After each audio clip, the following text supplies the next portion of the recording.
Olá, bom dia. Bom dia a todos. Obrigado pela presença. Como é que vocês estão? Tudo bem? Bom dia, meu nome é Jorge. Eu sou sócio da Doc Consulting. Estou aqui para apresentar para vocês mais um webinário, mais um workshop online sobre precificação estratégica da Doc Pricing, que é uma das unidades de negócio da Doc Consulting. Deixa eu esperar um pouquinho mais para o pessoal entrando, né? E queria que vocês pudessem, se puderem, coloquem aqui no chat se vocês estão me ouvindo bem, se a imagem está ok, para a gente saber que está tudo em ordem. Legal?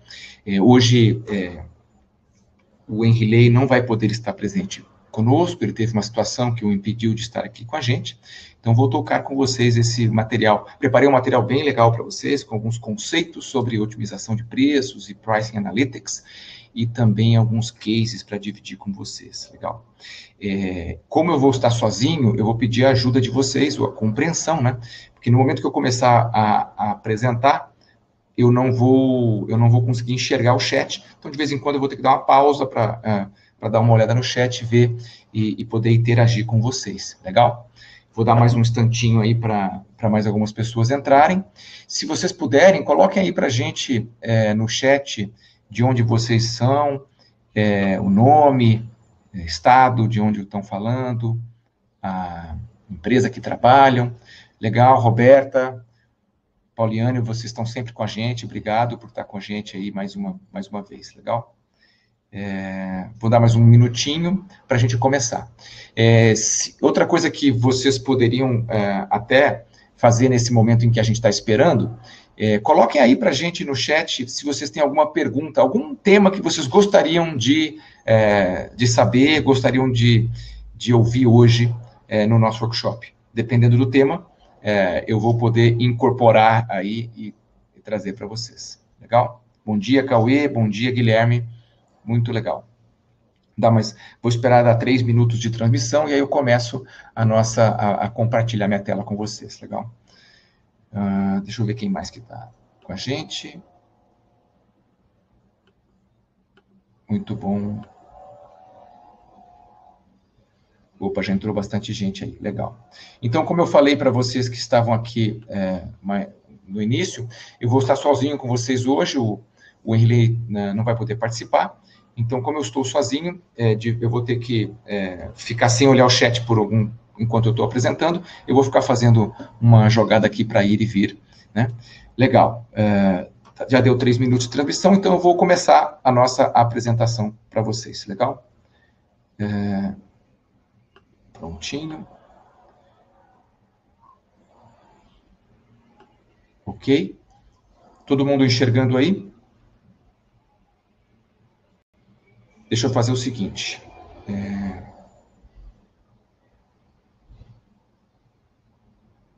Só um instantinho. Só para eu ter certeza que está todo mundo enxergando. Deixa eu ver. Todo mundo diz que está enxergando. Perfeito. Legal. Então, vamos lá. Vamos voltar para a transmissão.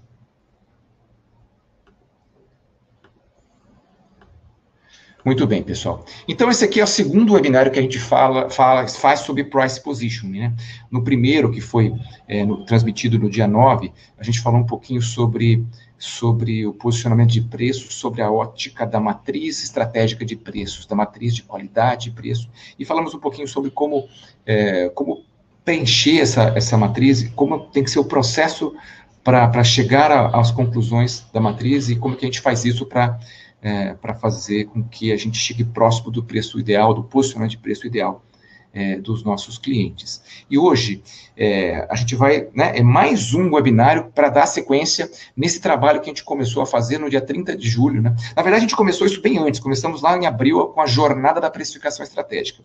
Depois da jornada da precificação estratégica, que a gente tinha convidados e trocou uma ideia com nossos convidados sobre a importância não, mas o impacto da pandemia no pricing, na precificação estratégica, nas dinâmicas de preço do mercado, a gente começou com uma sequência para falar daqueles que são os temas-chave da nossa consultoria, aquilo que a gente tem maior impacto nas empresas onde a gente presta o nosso serviço. Primeiro, a gente falou sobre política comercial, como que a política comercial se conecta ao pricing e como ela é importante e quais são as oportunidades.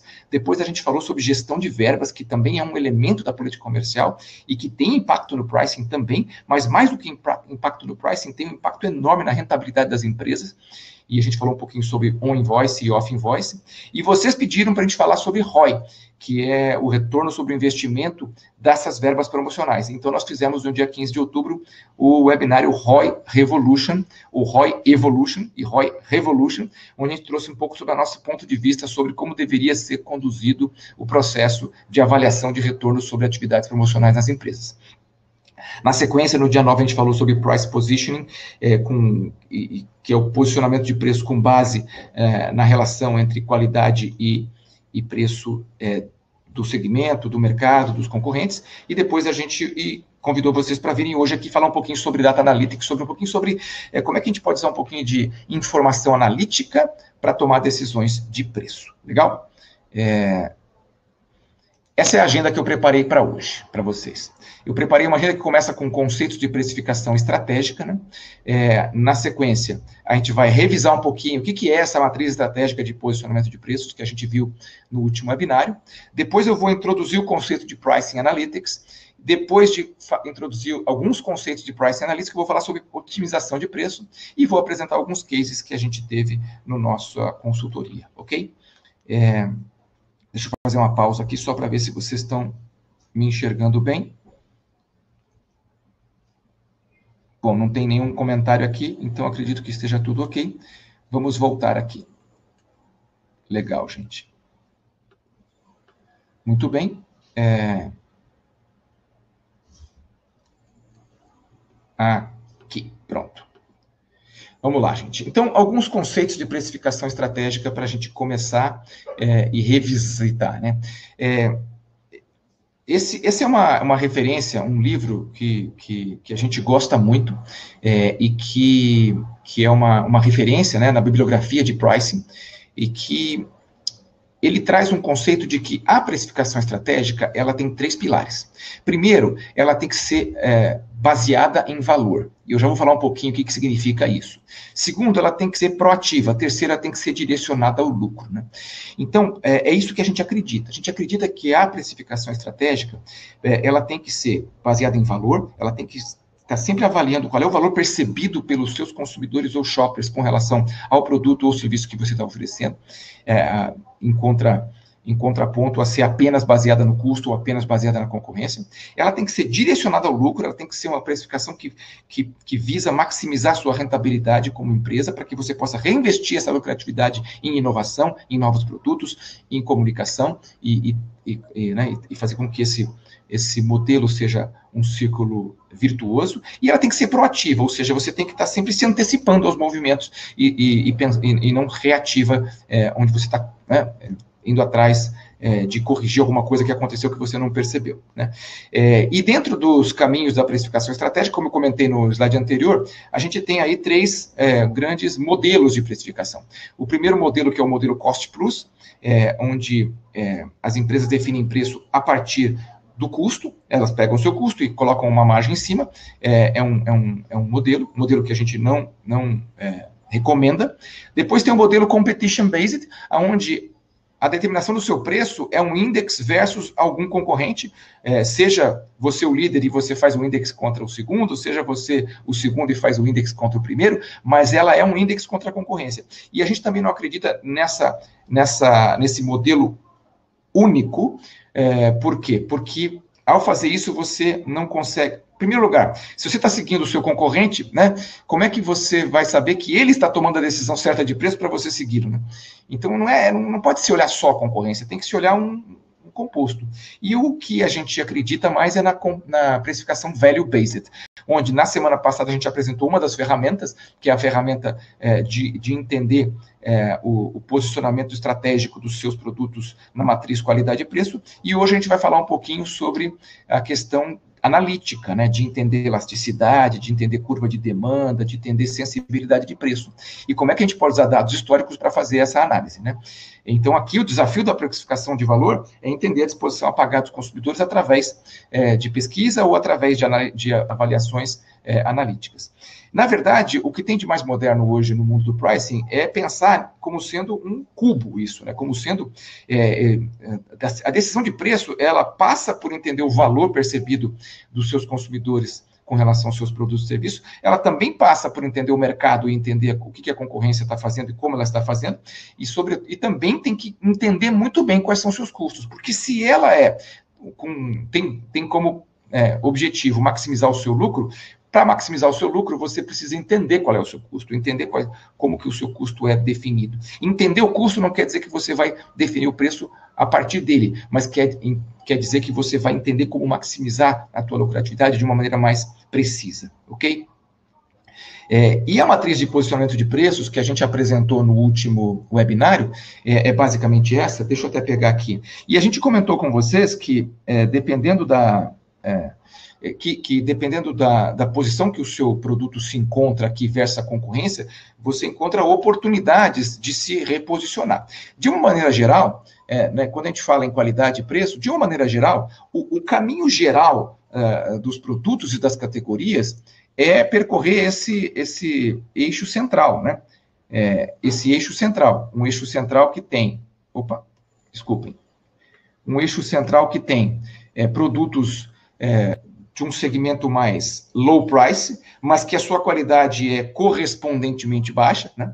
Ou seja, faz sentido que o preço seja menor, porque tem uma qualidade que, não estou dizendo que é ruim, mas que é percebida como inferior às das outras categorias. Tem o mainstream, que a gente chama, que é um produto que está na média de preço, na média de qualidade do mercado, e tem os produtos que são produtos premium e que se posicionam com preço mais elevado, mas porque tem por trás benefícios, características que comportam esse preço. O caminho normal é você estar nessa linha central, né? E muitas vezes os produtos que estão aqui no premium não concorrem com os produtos que estão no segmento mainstream, simplesmente porque o consumidor está buscando um outro patamar de retorno sobre a qualidade que ele está investindo. Então, na verdade, a concorrência acaba sendo dentro dos segmentos.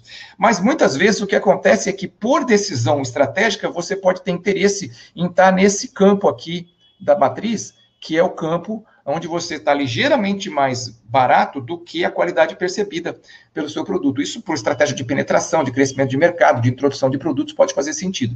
E, por outro lado, se você estiver nesse campo aqui, que é o campo de você estar mais caro do que a qualidade percebida, é um local perigoso para se posicionar, porque pode fazer você perder mercado ou perder até a imagem da sua marca. Então, a gente falou um pouquinho disso no último webinário, né? E a gente falou também que, para preencher essa matriz, uma das dificuldades de preencher essa matriz é entender qual é a qualidade percebida. Porque ela pode ser uma avaliação, desde que você tenha pesquisas que possam medir isso a partir de percepções declaradas pelos seus consumidores, ou você pode fazer um mapa de atributos. Aqui tem um exemplo de um mapa de atributos, onde você define quais são os atributos de valor que o seu produto, ou que a categoria onde você está jogando tem. Você define um ranking ou uma nota de importância para cada um deles, onde o ranking ou a nota de importância indica qual é o atributo que mais é associado com o valor percebido pelos consumidores ou shoppers, e você depois faz um diagnóstico, um assessment do desempenho, da nota que cada um dos concorrentes, o seu produto e a concorrência tem com relação a esse atributo. E no final, com base numa média ponderada, você consegue identificar um ponto onde você coloca o seu produto nesse gráfico, que é o gráfico de matriz estratégica de preço. Legal? Então, isso é uma revisão do que a gente viu no último webinário. Eu vou dar uma parada aqui agora, só para poder ver se tem perguntas de vocês. Vamos ver? Alguma pergunta, pessoal? Querem aproveitar que eu dei uma parada aqui para mandar alguma pergunta? Não? Tudo bem? Beleza, gente. Obrigado aí. Aumentou bastante o número de pessoas na sala. Que legal que vocês estão aqui com a gente. Eu vou voltar, então, para a transmissão. De vez em quando eu tenho que fazer essas pausas para poder ver se vocês colocaram questões para a gente, né? Então, vamos lá compartilhar novamente a apresentação. Ok? Então, agora vamos falar um pouquinho de Price Analytics. O que seria, né, Price Analytics?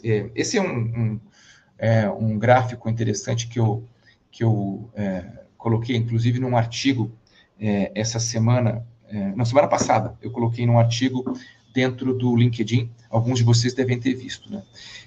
Price Analytics, uma definição simples, é o processo de utilização de dados históricos a fim de determinar os preços ideais a serem praticados pela empresa no momento futuro, no momento a partir da análise, né?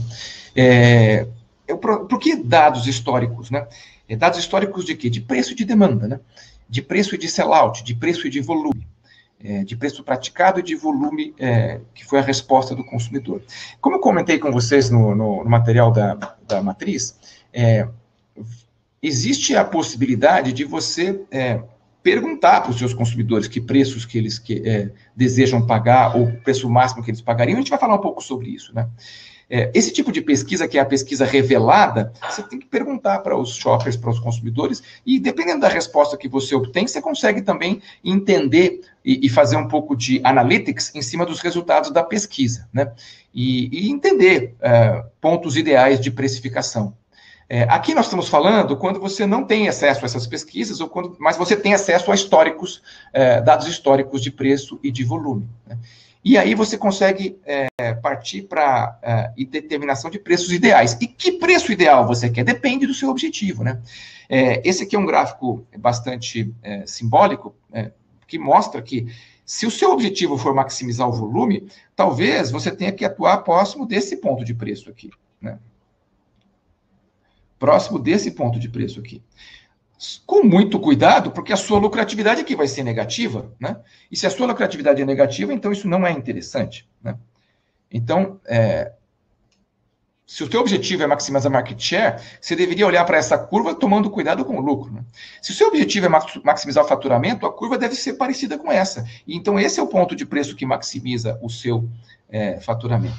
E se você quer maximizar o lucro, a margem, a massa de margem, é uma outra curva, e que vai te fazer ter o ponto máximo um pouco mais caro do que nos pontos anteriores. Como é que eu chego lá? Como é que eu chego nessas análises? Como é que eu chego nessas curvas? Isso é um pouco do que o Pricing Analytics é um processo, né? E eu queria... Por que ele é importante, né? Por que é importante ter um processo de Pricing Analytics? Por que é importante analisar os dados históricos de pricing? Mesmo sabendo que alguns dados muito antigos podem não ser mais tão relevantes com relação ao momento atual do consumidor do mercado, por que é importante você manter sempre uma análise dos históricos de dados? Primeiro, por aprendizado, né? E ganhar conhecimento.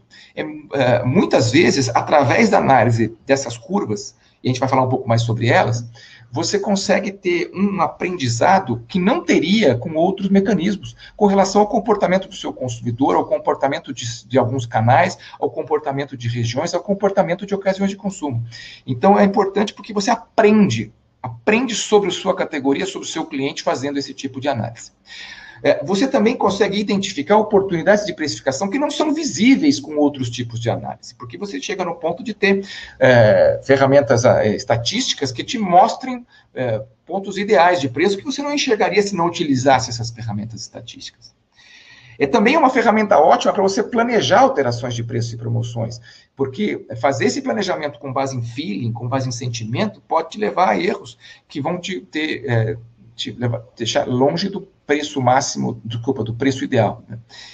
Otimizar os preços, como a gente falou, e muitas vezes o Pricing Analytics, esse tipo de análise, faz com que você consiga convencer de maneira mais pragmática os stakeholders da sua organização a aceitar aquela estratégia de preço que você tá sugerindo. Muitas vezes é em função de ter dados que comprovem a sua estratégia de preços que você consegue aprovar a sua estratégia dentro de uma organização que, como nós sabemos, é complexa, tem muitas áreas que opinam ou que tendem a dar a sua contribuição para as decisões de preço. Então, isso é um pouquinho do que a gente acredita que seja a importância. E como eu falei, é um processo, né? É um processo, aqui eu dei um exemplo de uma maneira que a gente construiu esse processo em um dos nossos projetos, né? É um processo que começa por você ter acesso a dados históricos de preço e de demanda, e muitas vezes, muitas empresas, em alguns segmentos, têm acesso, tem dados históricos de preço, de sell-in para o seu canal de vendas e volume de sell-in. Limita bastante a capacidade de você entender o comportamento do consumidor no ponto de venda, né? Mas dá para fazer análise, isso ainda dá para colocar inteligência ainda sobre isso. Tem muitas empresas que só tem o preço nacional, e você não consegue saber o preço regional, ou preço por loja, também minimiza a sua capacidade de tirar conclusões mais assertivas, mas também dá para fazer análise. Mas o primeiro ponto é o dado histórico. A partir dos dados históricos, a gente vai avaliar possíveis modelos de curva de demanda, possíveis modelos daquelas curvas que eu mostrei, porque existem vários, eu vou mostrar para vocês que existem vários. E para avaliar essas curvas, eu tenho que olhar o mercado e segmentá-lo, porque segmentar, seja o mercado no sentido de segmentar a categoria em subsegmentos, para analisar dentro de subsegmentos, seja para olhar tipos de consumidores, tem que olhar uma segmentação para que as suas curvas de demanda sejam mais pragmáticas, mais assertivas. Você seleciona qual curva você vai usar como modelo, porque isso aqui você tem que fazer com que essas curvas consigam ter um fit com os dados históricos. A partir daí, você utiliza mecanismos de otimização a partir do objetivo, o que você quer otimizar e restrições que sejam necessárias para identificar os preços ótimos, executa esse posicionamento e mede o resultado. Porque, justamente por ser um processo...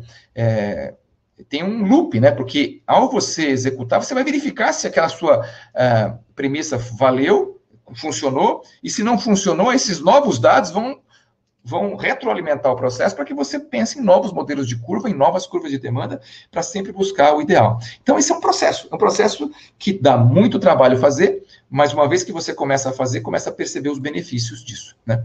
E para falar um pouquinho de Price Analytics, a gente tem que falar de alguns conceitos que se fala muito no universo do pricing e que muitos são complementares ou mesmo correlatos, e eu preparei aqui um pequeno conjunto de slides para falar deles para vocês, tá ok?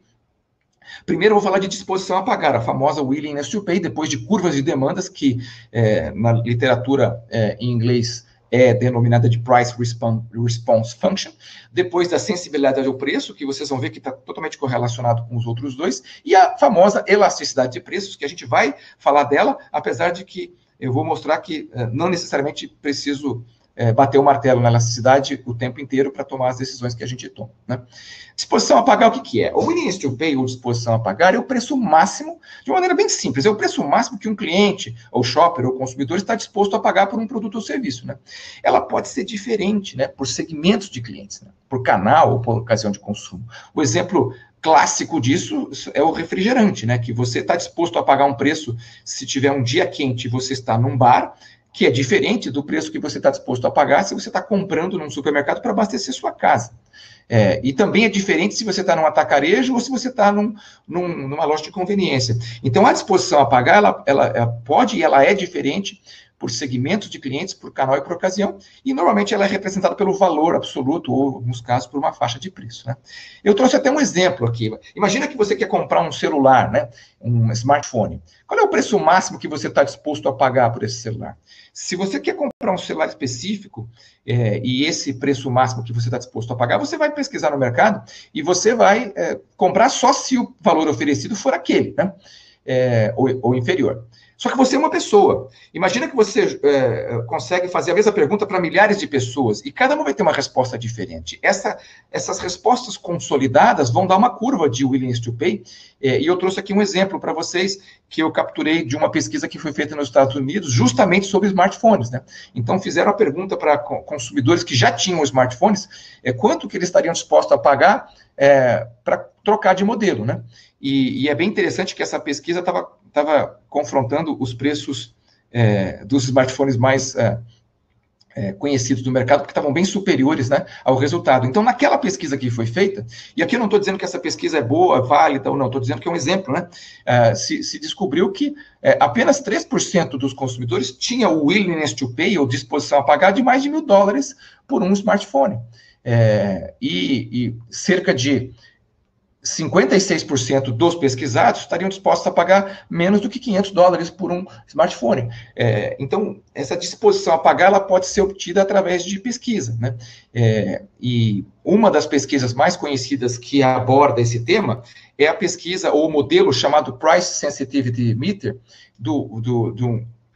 que foi desenvolvido pelo Van Westendorp, e que é um modelo bastante conhecido. Você faz basicamente 4 perguntas para a tua audiência pesquisada, né? Você pergunta, por exemplo, você pergunta, que preço que eu estaria, que se eu estivesse vendendo esse produto, você acharia que ele está tão barato que você duvidaria da qualidade dele? Esse é o barato demais. Você também pergunta que preço que eu, se estivesse vendendo esse produto, ele estaria tão caro que você acharia um abuso, você acharia uma afronta, né? Esse é o caro demais, né? E você também pergunta 2 faixas intermediárias. Que preço que, a partir dele, você já acha que vale a pena comprar, né? E aí o not expensive, e que preço que a partir dele você começa a duvidar se vale a pena comprar. É claro que eu estou fazendo uma simplificação das perguntas aqui, mas a partir dessas 4 perguntas e de um universo grande de entrevistados, você consegue determinar curvas, e a partir de alguns pontos de interseção dessas curvas, você encontra qual é a faixa ideal de preços, né? Legal, não é? É uma bela de uma ferramenta. É aplicável no seu negócio? Você pode contratar uma empresa para fazer esse tipo de pesquisa para você? Pode, mas como eu estava comentando antes, às vezes você não tem condições de fazer isso, mas tem um banco de dados interessante. Então, vamos olhar o banco de dados, o histórico de dados, né? E a partir do histórico de dados é que a gente constrói as curvas de demanda, né? A curva de demanda, basicamente, é uma função onde a demanda, ou seja, o volume, ele é determinado com base numa variável que é a variável preço, né? Graficamente, ela é uma curva que, geralmente, ela é representada de maneira contínua e decrescente, né? Onde a demanda diminui conforme se aumenta os preços, o bom senso, né? Graficamente, ela costuma ser representada assim, o volume se eu aumento o preço, o meu volume vai ser menor. Por quê? Porque a quantidade de pessoas que têm disposição a pagar um preço maior diminui, consequentemente, eu diminuo a minha demanda. Qual que é a relevância de ter essa curva de demanda? Aquela que eu mostrei nos primeiros charts, né? De você conseguir utilizar essa curva de demanda para criar modelos de otimização de preço, né? Só que existem simplificações que a gente faz nas curvas de demanda, e claro, dependendo do projeto, a gente testa um modelo, testa outro, até encontrar um modelo que mais se encaixa na realidade daquela categoria, daquele cliente, daquele produto, né? Por exemplo, um dos modelos de curva de demanda é o modelo de demanda linear, onde é uma reta perfeita, né? Uma reta perfeita que representa a demanda, a curva de demanda. Uma reta perfeita dá a entender que se o preço chegar neste patamar, vai ser 0 a demanda. E que se eu vender... se eu der de graça o produto, vai ter uma demanda máxima aqui, não vai ser infinito. É claro que é uma simplificação, mas muitas vezes essa simplificação já é ouro perto de alguém que nunca fez um estudo analítico do seu histórico de preços.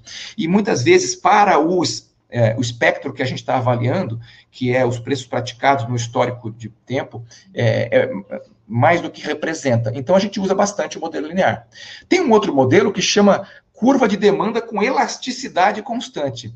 Peraí, eu não ensinei ainda o que é elasticidade. E agora você vem falar que a elasticidade não é constante? Nem sempre a elasticidade é constante. Muitas vezes a elasticidade muda em cada ponto da curva. Mas esse tipo de curva, que tem esse formato aqui, claro que o meu desenho não ficou legal, ele é um tipo de curva que representa a elasticidade constante, e talvez em alguns históricos de dados seja o que mais representa a realidade da sua categoria, do seu produto. Então, um dos trabalhos que a gente faz no processo de Price Analytics é entender qual curva de demanda faz mais sentido. Uma das curvas de demanda que mais se aproxima de realidade é a curva em formato de S, né? De S reverso. E essa é uma curva que tem esse formato aqui, e também dá para simular esse tipo de curva e ver se esse é o tipo de curva que você tem no seu negócio. E eu trouxe aqui até só para ilustrar que existem aí complexidades que vocês não precisam entrar no detalhe para representar aquela curva de maneira matemática, né? E que permite aí fazer interessantes modelos estatísticos em cima disso, né? O que eu quero dizer para vocês é que saber a curva de demanda é fundamental para a gente poder otimizar o preço.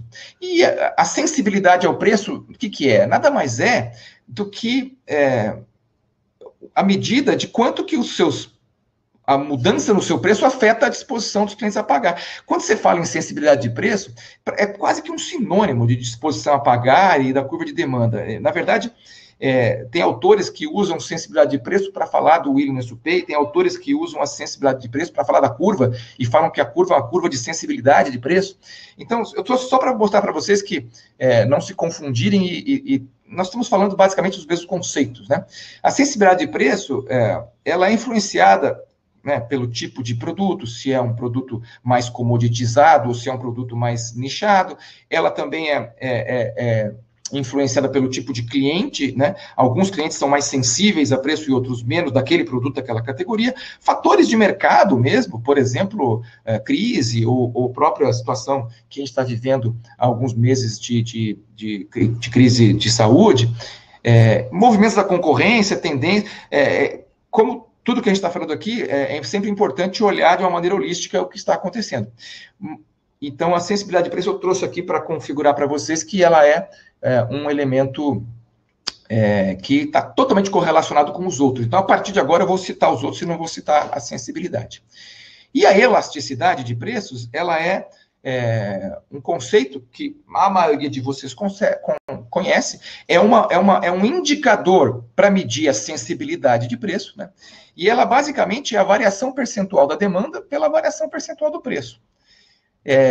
Eu até trouxe só cuidado para não se confundir que eu inverti o gráfico aqui, eu trouxe um gráfico aqui que mostra o preço variando com relação à demanda, a quantidade, né?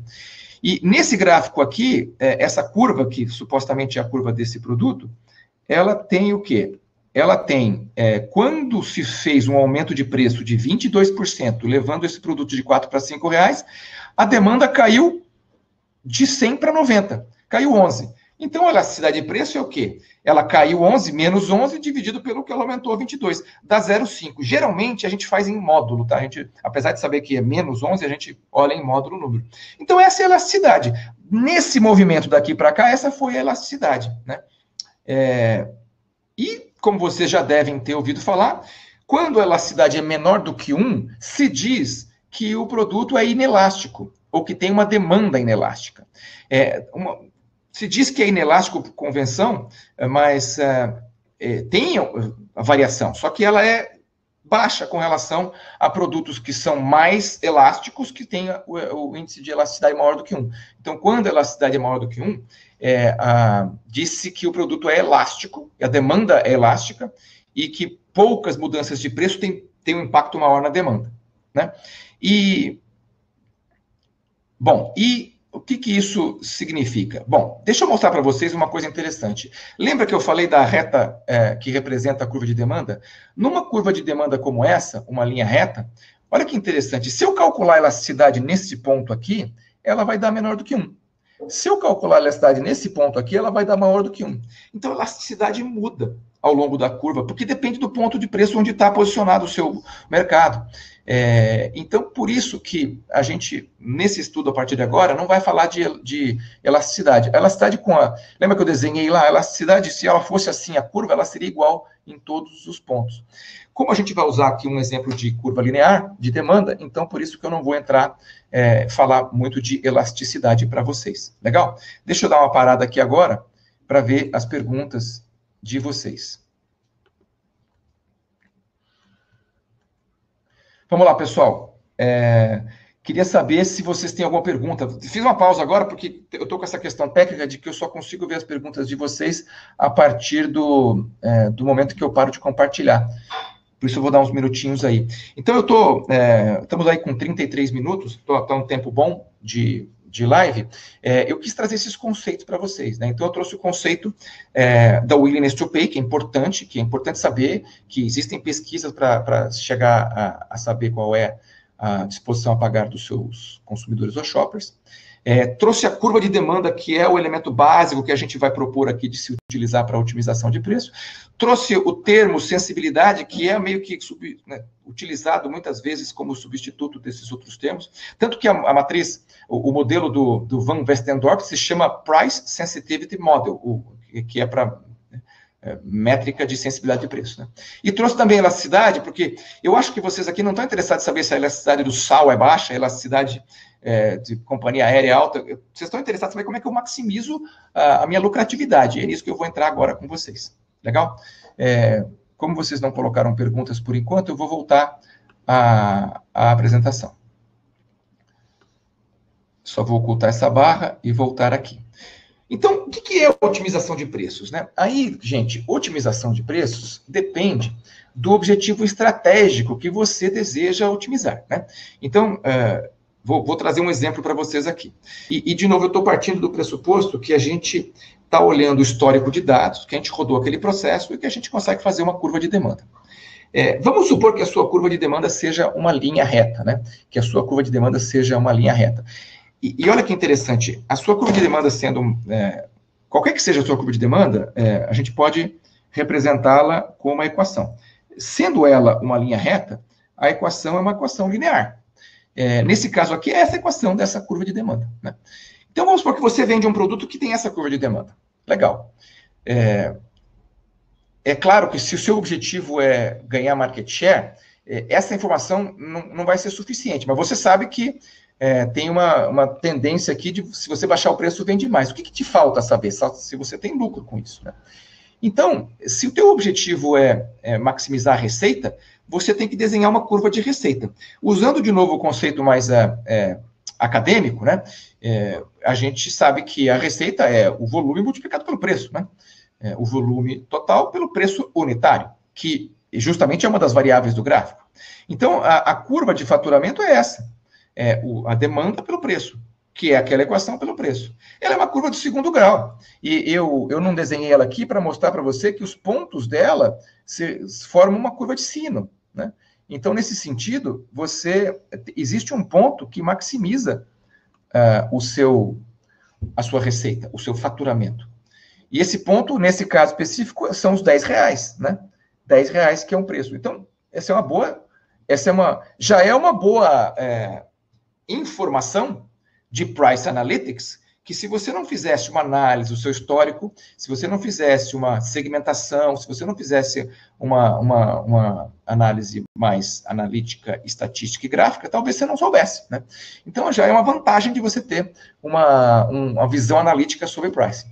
Mas não é a receita que eu quero maximizar, é o lucro. Bom, então, eu tenho que colocar um outro elemento na equação, que é o custo. Lembra que eu falei que o custo é importante, né? Apesar de não ser ele que deveria definir qual o preço que você vende em função da estratégia Cost Plus. Então, vamos supor, eu coloco o custo, né? A minha curva de lucro já é outra, né? Vamos supor que o custo, nesse caso, seja R$5, né? Para essa equação, né? Seja R$5. Então, esse aqui é o meu custo. Então, o gráfico já mostra, se eu vender abaixo do custo, eu tenho prejuízo. Então, já não posso vender a R$5. Mas qual que é o preço que maximiza o meu lucro? Bom, essa curva também é uma curva no formato de sino, só que ela é uma curva deslocada para a direita em função da existência do custo na equação. Então, o seu lucro nada mais é do que o preço menos o custo multiplicado pelo volume. E aí, nesse caso, olha que interessante, o ponto de máximo deu R$12,50, que é um pouquinho mais caro. Se a gente for olhar, com R$12,50, eu vendo menos do que eu vendia com 10. Mas vale a pena, porque a massa de margem que eu ganho é maior. Então, esse é um exemplo de um trabalho que pode ser feito para otimização do seu lucro e otimização do seu preço para maximização do seu lucro, né? É claro que esse é um exemplo simples, porque ele não leva em consideração, neste caso, né, que eu estou te mostrando só essa parte conceitual, não leva em consideração aqui a diferença entre canais, entre regiões, não leva em consideração a existência da concorrência, não leva em consideração, eventualmente, se é um produto que tem uma distribuição numérica inferior. Então, todos esses elementos são elementos que podem ser incorporados no modelo para que você tenha mais precisão na hora de avaliar qual é o seu preço ideal. Mas o que eu estou chamando a atenção é que poucas empresas usam esse tipo de análise mais numérica, mais científica, para procurar entender qual é o preço ideal que eles deveriam trabalhar. A maioria das empresas usa informações históricas, mas de uma maneira mais média, usa mecanismos de tomada de decisão que vão mais para a opinião das pessoas que estão participando do board que decide, do que ferramentas analíticas e estatísticas que possam confrontar essas opiniões, né? Então, esse é um desafio para a gente fazer, né? E como eu estava comentando com vocês, a otimização de preços é um processo, né? É um processo que começa com a segmentação do mercado. Eu vou mostrar para vocês um case onde a gente teve que fatiar o mercado. Por quê? Porque o mercado era tão grande, em termos de diferentes embalagens, diferentes tipos de apresentação de produto, que a gente descobriu que a melhor maneira de chegar no preço ótimo era olhar segmentos menores dentro do grande mercado. Então, quando eu olhava market share, eu olhava dentro do segmento menor. Quando eu olhava preço médio do mercado, eu olhava dentro do preço menor. Quando eu olhava preço versus a concorrência, eu olhava para o concorrente de um segmento menor. O segundo ponto é analisar os dados históricos de uma maneira a levar em conta essa segmentação. Então, como eu comentei com vocês, muitas vezes o meu dado histórico ele vem bruto, mas eu tenho que fazer segmentações e olhar. Muitas vezes eu tenho que fazer as curvas de demanda com relação não ao preço meu, mas ao preço do concorrente, que é uma complexidade a mais no modelo, que é a elasticidade cruzada. Então, olha, né, esse trabalho de olhar os dados históricos é muito mais do que simplesmente subir os dados numa planilha, né? Avaliar os modelos de curva também passa por uma inteligência estatística importante para você procurar qual é o modelo de curva de demanda que mais se aproxima da realidade passada do teu histórico, né? E sempre levando em conta os seus objetivos, porque dependendo do seu objetivo, você vai buscar curvas que maximizem esse objetivo, né? Tudo isso sendo feito em um processo envolvendo a inteligência de negócio com a inteligência analítica, né? Enfim, então, por isso que eu comento com vocês, é um processo que depende de uma decisão de querer se passar por ele, e os frutos são geralmente muito importantes. A gente já falou para vocês o impacto que tem 1 ponto percentual de preço a mais no seu P&L, né? Então, é gigantesco. Vale a pena fazer esse processo? Certamente dá payback, né? Certamente dá payback, né? E antes de entrar nos cases, deixa eu voltar aqui de novo, né? Essa situação de voltar para interromper o compartilhamento e verificar se tem perguntas. Pessoal, será que tem algum... Opa! Gente, eu estava olhando errado aqui. Desculpem, eu estava olhando de uma maneira que me escondia as perguntas que estavam chegando. Então, agora eu vou, antes de entrar nos cases, eu vou entrar aqui nas perguntas que vocês fizeram, tá bom? A Margarete perguntou se o levantamento de dados é por meio de pesquisa de mercado. Margarete, é o seguinte, se você fizer pesquisa de mercado, depende, né? Se você fizer pesquisa de mercado para conversar com o consumidor, para entender a opinião dele, é uma pesquisa que também levanta dados, mas por um outro caminho que não é o Pricing Analytics, é outro caminho de pesquisas de willingness to pay, de disposição a pagar, que também é super relevante, é um composto importante. Agora, também não é pesquisa de mercado se você vai pesquisar o seu concorrente na esquina, né? Por que não é? Não é que não é, é que tem que ser uma pesquisa constante, tem que ser uma pesquisa que você tenha constância de informações.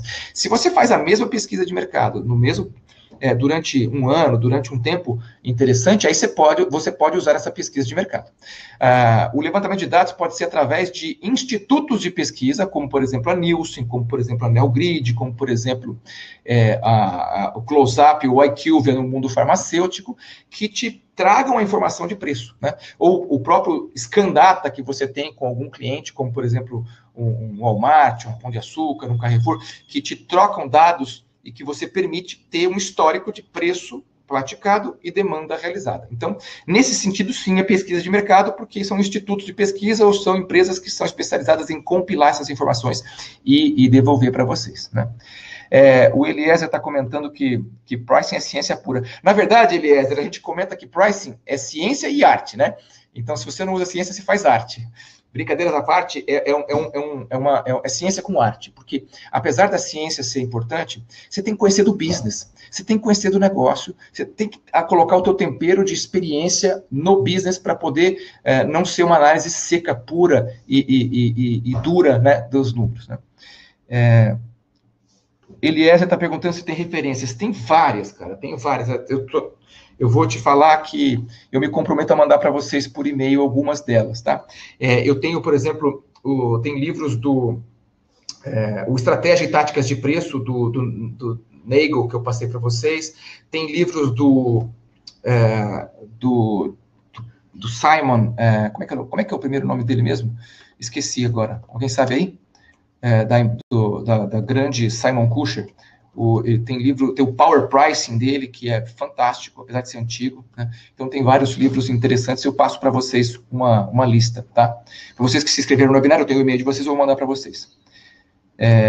O José Mota pergunta qual a nossa opinião sobre ter preços de vendas diferentes entre o canal de vendas direto e o praticado no e-commerce. Olha, a minha opinião sobre e-commerce, e na minha opinião, é que como muito do que se faz no canal digital, você tem uma capacidade gigantesca de fazer testes. Você tem uma capacidade gigantesca de testar se o anúncio que você fez deu ROI no Facebook, ou no Instagram, ou no LinkedIn. Você tem uma capacidade gigantesca de fazer teste AB, de testar a opção A com a B. Então, na minha opinião, tem que testar. Não dá para afirmar positivamente que é sim ou que é não. Tem que testar. Existem pontos positivos em ter um preço igual, existem pontos positivos em ter um preço diferente, você tem que testar. Eu não tenho como dar a resposta agora. É como se você fosse num médico e perguntar, você acha que eu estou com febre? Eu vou falar, cara, primeiro eu tenho que tirar a temperatura, tenho que ver os seus sintomas. Então, não dá para responder direto. Mas dá para responder que o e-commerce tem um potencial gigante de usar analytics para tomar decisões de otimização, né? A Margarete fala do preço por canal. Então, essa questão do preço por canal também é algo que tem que ser avaliado, né? Existe, nas políticas comerciais que a gente faz, existe aí, via de regra, existe uma diferença no preço que é cobrado ao consumidor final, dependendo do canal. O mais óbvio é o canal, por exemplo, bar do canal supermercado, né? O mais óbvio, com bebida, cerveja ou refrigerante.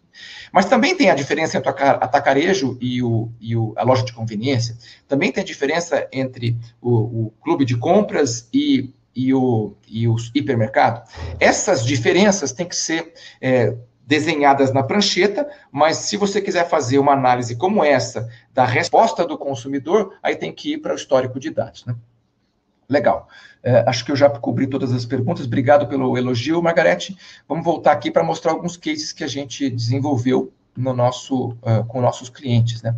Evidente que eu vou ter que ser bastante sintético nos cases, não vou poder falar dos produtos, porque esse tipo de projeto é um projeto que exige uma confidencialidade muito grande com relação porque é uma mudança estratégica bastante relevante quando o cliente decide rever os seus preços para capturar mais valor do mercado, né? Eu vou mostrar primeiro um case cujo objetivo é uma empresa, cujo objetivo é uma multinacional, com produtos de bens de consumo que são vendidos em pontos de venda, né? Nesse caso específico, bastante no farma, mas também no ponto de venda alimentar. O objetivo era redesenhar o posicionamento de preço de todo o portfólio, mas aquela famosa briefing que a gente recebe das indústrias, né? E vocês que estão assistindo devem fazer esse briefing também. Qual que é o seu objetivo? Cara, eu quero crescer com rentabilidade. Eu quero ganhar share, ganhando mais dinheiro. Legal, vamos tentar, né? As categorias eram premium, né? Eles tinham várias categorias. Na verdade, a gente fez isso tudo com duas. Eles tinham várias categorias, mas eram premium, eram categorias que eram compradas por pessoas com alto poder aquisitivo e eram percebidas com alto valor, né? Os seus concorrentes também, mas a categoria inteira era assim. Eles tinham muita pressão por rentabilidade, porque o dólar era um componente importante da sua formação de preços, de custos, na verdade, não de preços, né? De preços né? Se também tem que pensar. E tinham pressão por market share, porque alguns novos entrantes tinham aterrissado nessa categoria e conquistado muito market share com preços menores do que eles.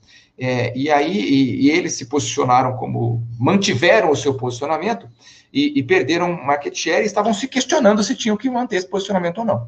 Só que o escopo não era um produto, era todo o portfólio, eram mais de 40 itens de duas categorias. E itens assim, imagina, vou dar um exemplo para refrigerante, para não dedurar quem é a empresa, né? Imagina que você tem a Coca-Cola, ela é vendida numa lata de 2 litros e também numa lata de 350 ml. E agora também numa lata de 220 e numa lata de 200 ml. Então, não era só o fato de que eram 40 itens, que eram itens que concorriam entre eles, porque eram a mesma produto em embalagens diferentes. E múltiplos concorrentes. Os seus concorrentes também tinham várias embalagens. Né? Então, foi um estudo muito robusto. Eu não vou entrar no estudo inteiro aqui, mas eu vou falar para vocês que um dos insights que a gente teve foi olhar, dentro do conceito de analytics, né, foi olhar para uma ferramenta que a gente utiliza, que pouca gente usa, mas que pode dar insights incríveis, que eu vou escrever aqui, chama Share Price Point. Todo mundo vê o share, né? O market share. A gente foi ver o share price point. O que é o share price point? Essa categoria tem produtos que são vendidos acima de R$150, mas tem produtos que são vendidos entre R$125 e R$150. Mas o produto, o mais alto em 2018 era os produtos de 100 a 150. E particularmente, esse cliente tinha uma boa penetração aí, era líder desse segmento, né? O que aconteceu? O novo entrante chegou, lembra que eu falei? Com preços mais baixos. Tá na faixa diferente. E fez com que essa faixa ganhasse mercado. O que aconteceu com essa faixa? Ela diminuiu um pouco, sim, mas a liderança deste produto, dessa marca, no caso, porque tem vários produtos, continuou enorme. Então, o que a gente, olhando para isso, falou? Legal, o primeiro insight sua marca continua forte, sua marca continua premium, você não perdeu share, você não perdeu volume, você perdeu share, por quê? Porque a entrada do novo concorrente fez com que um outro segmento do mercado crescesse. Se você vai decidir entrar aqui, aí com a matriz estratégica de preço, talvez você tenha que entrar com outra marca. É uma decisão importante. Mas vamos estudar como é que a gente faz para, dentro desse segmento que você já está, da gente maximizar o seu retorno. Esse foi o trabalho que a gente fez, né? E aí, a gente assumiu o modelo de correlação linear. Só preciso lembrar vocês que a gente não assumiu por assumir. A gente rodou dezenas, se não centenas, de estudos estatísticos com todos os produtos do cliente, e especificamente alguns deles, a gente rodou, inclusive, contra a concorrência, contra a média de mercado, a gente fez cruzado, para tentar entender quais curvas de demanda mais conversavam com o histórico desse produto, né? Então, a gente estudou a correlação linear. A gente tinha acesso ao preço ao consumidor, tínhamos acesso ao preço ao consumidor e tínhamos acesso ao volume de sellout. Enfim, as ferramentas que esse cliente tinha permitiam isso, né? Então, a gente fez uma simplificação para descobrir qual era o markup do varejo, porque era importante eu maximizar o meu lucro, e para maximizar o meu lucro eu tinha que chegar no meu preço, e aí a gente fez um modelo matemático interessante. O preço era um preço médio regional, ou seja, tinha limitações, mas era o que tinha, e a gente teve que usar a informação de custo CMV, né, para poder calcular o lucro da indústria. Fizemos o modelo, criamos as equações, e a gente chegou em conclusões muito interessantes, né?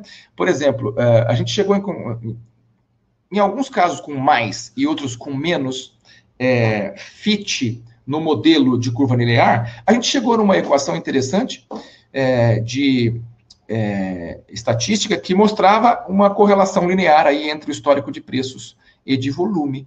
E com base nisso, nós criamos o nosso modelo de Revenue Optimization, e a gente conseguiu entregar para o cliente algumas análises de qual seria o preço que maximiza o faturamento e qual era o preço que maximiza o lucro. Interessante, né? Claro que isso aqui são números que, por ter uma estatística que não é 100% perfeita, são pontos, inputs para um processo de tomada de decisão que é muito mais robusto. Arte e ciência, lembra? Fizemos isso com um outro produto, o produto P também.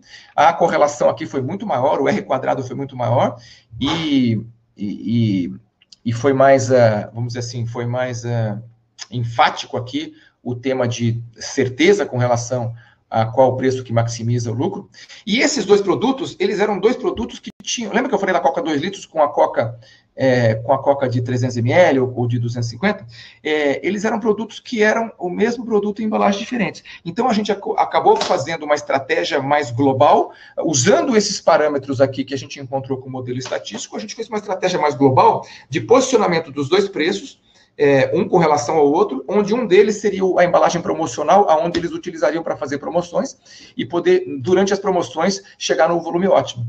Foi um fantástico o resultado desse exercício e, né, enfim, trouxe o crescimento tanto do faturamento quanto da lucratividade para o cliente. E a gente gosta de usar esse exemplo porque, apesar de toda a complexidade, a mineração de dados, o trabalho analítico fez com que a gente chegasse a uma recomendação bastante válida, né? E o segundo case que eu quero apresentar para vocês é o case também, o objetivo era de redefinir posicionamento de preço e recuperar market share. Nesse caso, ele tinha perdido muito market share ao longo dos anos, em função de uma entrada também de um concorrente que fez um trabalho muito bom, tanto de distribuição, quanto de posicionamento de preço, quanto de propaganda médica. Era um medicamento, né?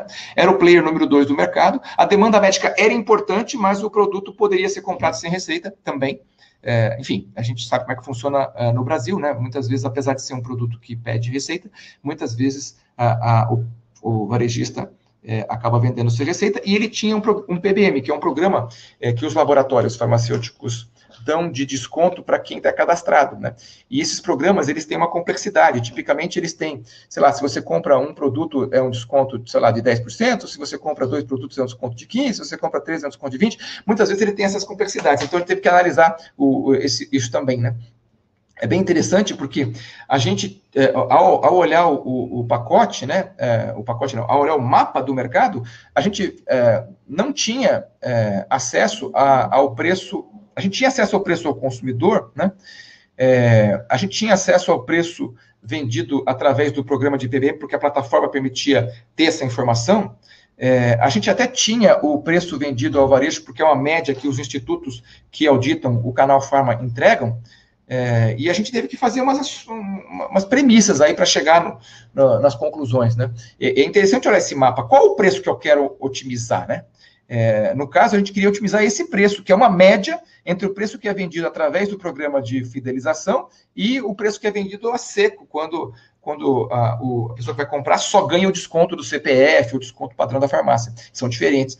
Então, a gente fez todo um trabalho, toda uma inteligência para poder encontrar isso, e a gente também conseguiu descobrir aí que, no caso, a maior elasticidade que a gente encontrou, a maior correlação que a gente encontrou foi do nosso produto versus o gap do nosso produto contra a concorrência. Olha que interessante. A gente descobriu um ponto que, para maximizar a nosso sellout, a gente tinha um ponto ideal de gap versus o nosso produto e a concorrência. Então, por que a gente fez isso? Porque precisou, a gente rodou todas as curvas de demanda e foi essa que encontramos um tipo de correlação que fazia sentido.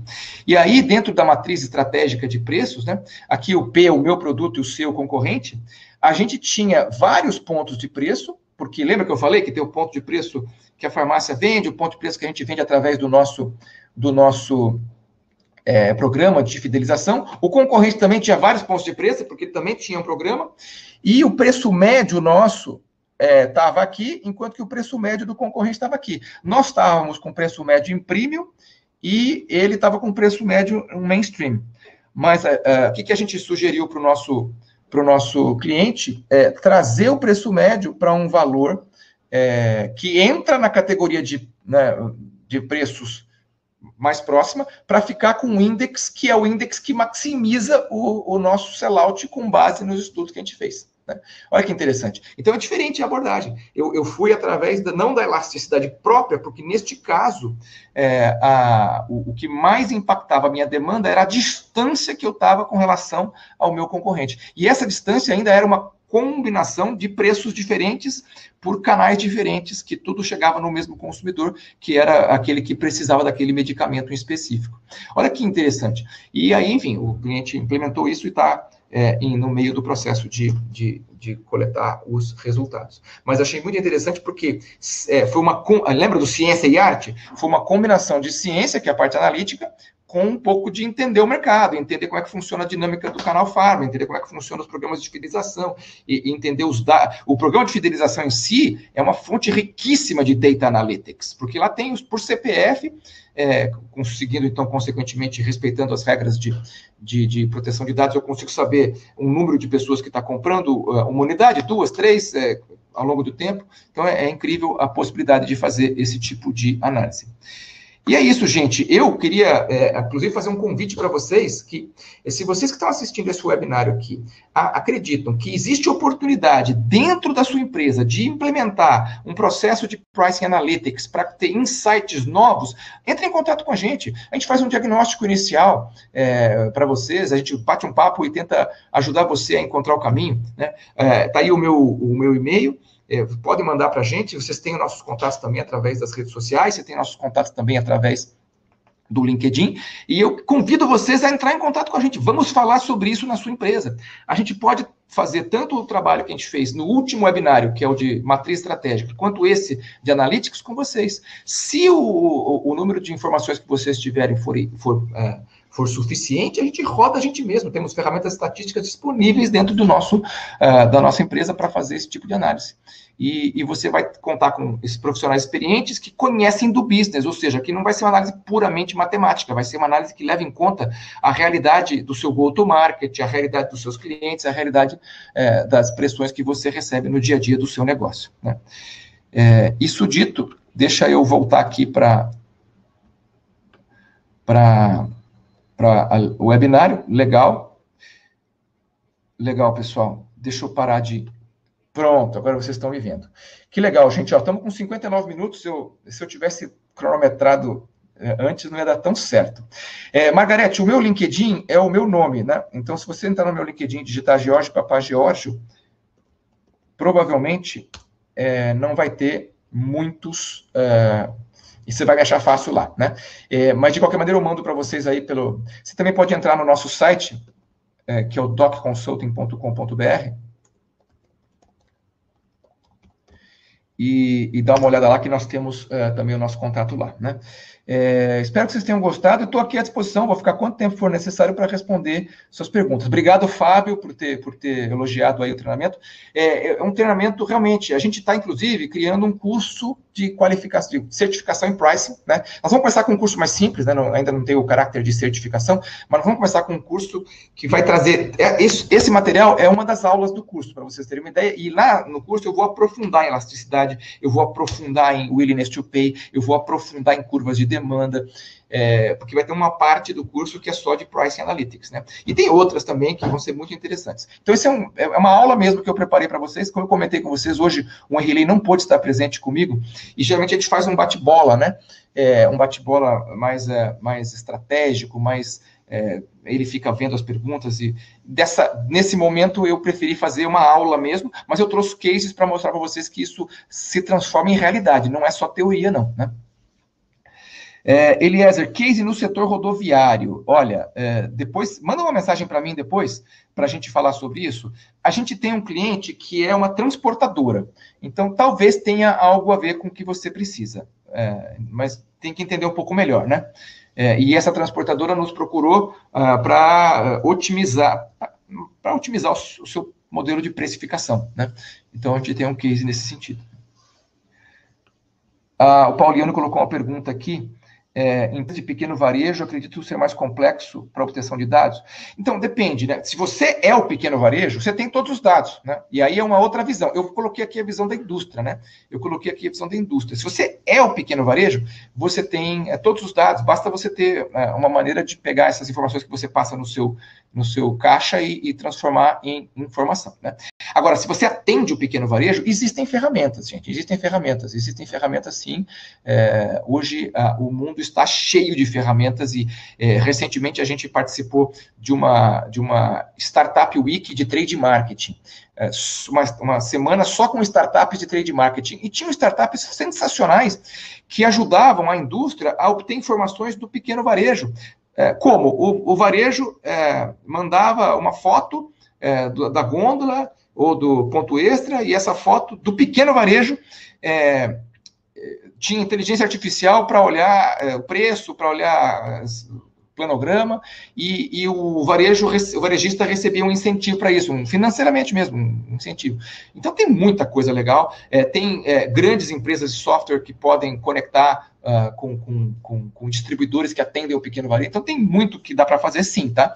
Não dá para dizer que não é possível. É claro que quando você olha ferramentas como Nielsen, acaba pegando algo mais médio, né? Então, é importante você ter realmente acesso a isso.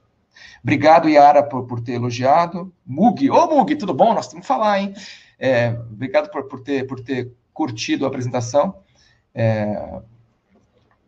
Fábio, se tiver algum tema mais abordando o tema, legal, Fábio. Eu vou te colocar na lista de distribuição aí com relação tanto ao curso quanto aos outros elementos. Eu não me lembro quem foi que pediu, mas eu vou disponibilizar talvez eu faça um artigo, ou talvez eu só coloque por e-mail. Eu tenho, assim, eu sou um apaixonado por pricing. Eu acho que eu tenho mais de 10 livros de pricing que eu comprei. Confesso que não consegui ler todos, porque o pricing é um livro que você tem que estudar. Não dá para só ler, né? Tem que estudar. E eu ainda estou no caminho de estudar todos, mas eu vou passar uma lista para vocês que tiverem interesse também, poder saber aonde buscar esse tipo de informação. Legal? Muito bom, pessoal. Obrigado pela participação de todos, né? E mais uma vez eu convido vocês a entrarem em contato com a gente para a gente bater um papo sobre como fazer um diagnóstico rápido de baixo custo para que você tenha uma noção do potencial de ganho que você tem através de Price Analytics, né? Ferramenta estatística, Fernanda, a gente usa alguns softwares estatísticos e mais o nosso conhecimento, né? Um deles é o R, outro é o Minitab, vai depender muito de quem vai usar, em função do treinamento da nossa equipe e da complexidade da análise, né? Até o Excel é suficiente para alguns tipos de análise mais simples, porque ele tem um pacote de ferramentas estatísticas dentro dele. Mas é claro, quando a quantidade de informações é robusta, a gente precisa de parceiros que tenham capacidade de processamento maior, e um deles está aqui com a gente assistindo, inclusive, que é o pessoal da Unisoma, né? E a gente busca, quando precisa, a gente busca uma parceria para entregar um projeto mais robusto e que atenda às necessidades de cada indústria. Mas na maioria das empresas médias, você já consegue avanços gigantescos sem ter que vamos dizer assim, recorrer a softwares mais robustos, gigantescas, né? O famoso low-hanging fruit, né? A fruta que está ali pronta para ser colhida. Legal? Beleza, pessoal. Obrigado. Agora eu vou me despedir de vocês e espero vocês no próximo webinário. Em breve, aguardem que a gente vai comunicar qual vai ser o tema do próximo webinário. Um grande abraço, pessoal. Tchau.